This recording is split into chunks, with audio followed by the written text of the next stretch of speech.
gathered on the traditional territory of the Algonquin and Anishinaabe people. I also acknowledge, on behalf of the Government of Canada, athletes and other sport participants who have been harmed, abused, or mistreated in the Canadian sports system, particularly those who were maltreated as children. I'm sorry this happened to you. The sports system did not protect you or hold to account those who hurt you. As Minister of Sport and Physical Activity, I'm committed to ensuring you are supported and that meaningful and impactful changes are made to the sports system. To the survivors who have come forward so that we can learn, better protect our children, and improve our systems and processes, I admire your courage. Thank you for helping us get to today. I'm here to announce a new path forward for Canadian sport. We are going through a difficult period.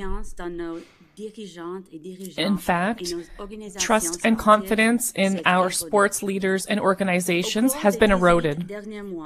Over the last 18 months, 2 parliamentary commissions have examined assault and mistreatment in Canadian sport. The first one determined that it was a long-standing problem, and then it was essential to make broad changes to the sport system and the sport culture to correct this. The second commission has not yet produced its report, but I expect the conclusions to be similar. These findings were also raised by a number of men and women who I have met with, whether they be survivors, athletes, parents, sports experts, advocates, members of national organizations, or other people. We need to make fundamental changes to our sports system that will lead to long overdue culture change. Our sports system needs to be grounded in human rights, with human rights protection reflected in how sport operates and how it's governed. We need to embed accountability, integrity, and safe sport into everything we do. We have to talk about racism, misogyny, homophobia, and transphobia. We have to talk about the negative, inappropriate, and dangerous behavior that's been normalized and even perpetuated by sport culture that is toxic and makes sport unsafe. We have to talk about roles and responsibilities. Parents, athletes, officials, administrators, volunteers, coaches, and fans, we all have a role to play. Our government is committed to ensuring that all athletes and sport participants have a safe and positive experience in sport. So to that end, I'm announcing a formal independent mechanism to review the Canadian sports system. I'm also announcing some immediate actions to address concerns raised by survivors and highlighted through the parliamentary committee processes. First, we are creating an independent, impartial Future of Sport in Canada Commission. Over 18 months, the Commission will provide a forum to bring to light lived survivor experiences, support healing, and engage broadly on how to improve the sport system in Canada. The Commission will be trauma-informed, survivor-centered, and human rights-based. The Commission will report its findings publicly, and it will make recommendations in 2 specific areas. First, actions that can be taken to improve safe sport in Canada, including trauma-informed approaches to support athletes in the disclosure of and healing from abuse in sport. And second, actions that can be taken to improve the sport system in Canada writ large, including issues related to policy, funding, structures, governance, reporting, accountability, conflicts of interest, system alignment, culture, and legal considerations. Following engagement and a preliminary public report, the Commission will hold a national summit where participants can deliberate on the Commission's initial findings and recommendations to inform its final recommendations. The Commission will be made up of 3 individuals. Leading the Commission will be an independent legal expert appointed as Commissioner. This individual will be both independent from government and independent from the sports system.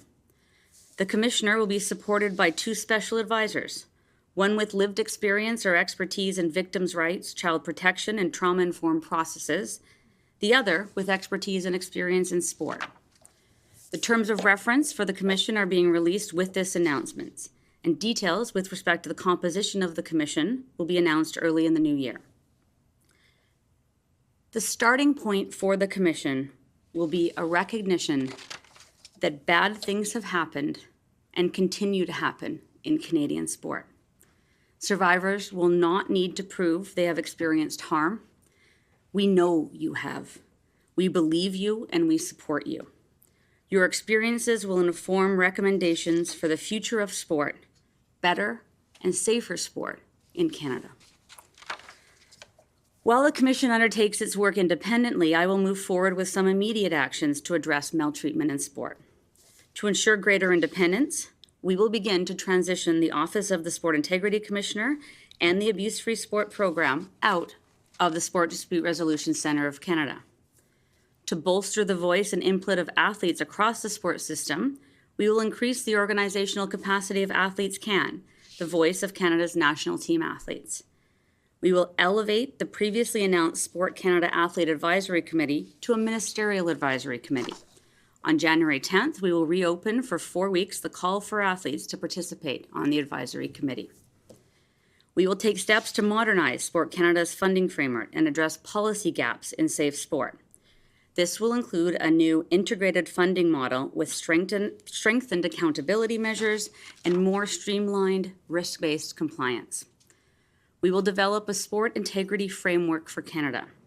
This will consolidate existing integrity policy and include new policies to be developed around safeguarding children and match manipulation.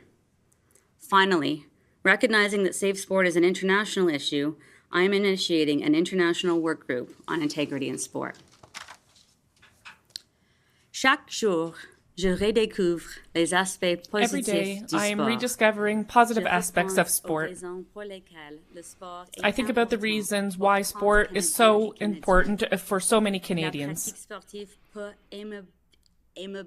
Being involved in sports can improve people and lives. Sport brings people together and brings communities together by helping them put their differences aside. System that reflects and celebrates our values of equality, fairness, and inclusion.